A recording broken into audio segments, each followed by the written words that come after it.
ko aman nalon, no nakalugan enti karison, nga agturong sa jay taltalon, ay mangrugin ako mansyon, kaslaawan iparikot na, ragsaklatat at dati rupa na, agrungi itno dama sabat na sa agtang adno pagtagarianda.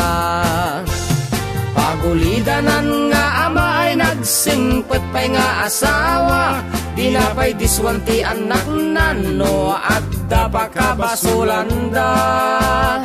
Pasaray bugkawan ni bakit na nusukunan da jay kantina, agwingiwing sa isman na amin aba nag-aw-awaten na.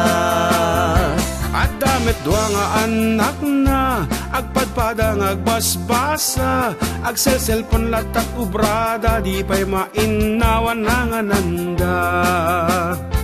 Nudilawen ta inada, babaam lata, punana, ited tati ka ba elanta, bareng lang numakaturpusda.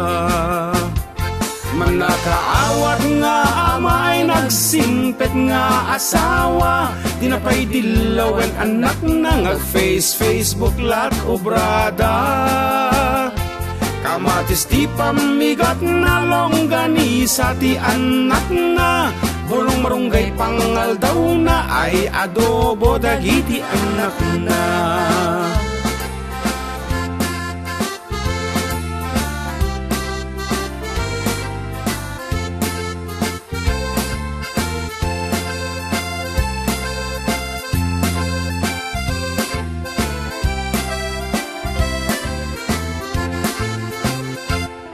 Atay gayem ko aman nalon, anang rugin nga akon si misyon, isut inlugan danjay karison, sa balintiin na ikan kansyon, nagdagsenti parikot na, narba amin nga ara paap na, tama din naggraduar anak na, di daem pasnek ti nagbasa.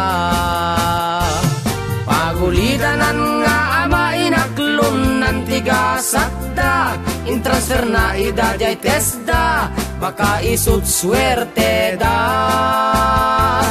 Idikwan pinag-abroad na di jayan ana amirisda, sakrifisyo ni tatangda, tapno sumaya at lang biyagda.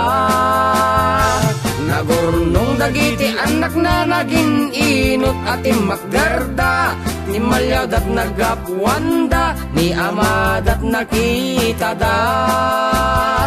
Tay gayem ko aman nalon isunan ti agsel cellphone, naka-headset agkan kansyon, amagmag nating nga ti taltalon.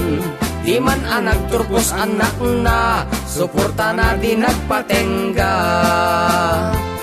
Ket di ka maudyanan na, nagbalagita nga aga ama.